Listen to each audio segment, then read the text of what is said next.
I step into my sandstone kitchen, torches humming softly. Beat.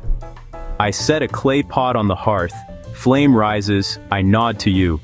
Brown lentils, short grain rice, chickpeas, onions, and garlic. Crushed tomatoes, vinegar, and spices in stone dishes, our palette of flavor.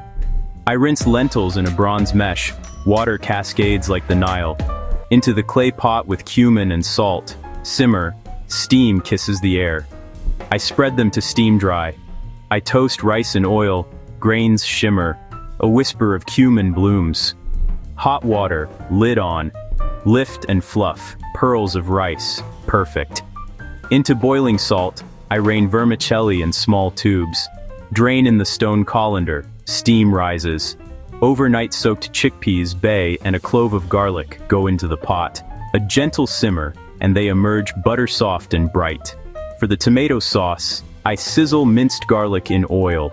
Crushed tomatoes, a splash of vinegar, coriander and chili, stir. Reduce until glossy. For talea and dakika, I warm garlic with vinegar and spices, sharp and fragrant. I slice onions thin as papyrus strips. Into hot oil they go, golden, then amber, then crisp.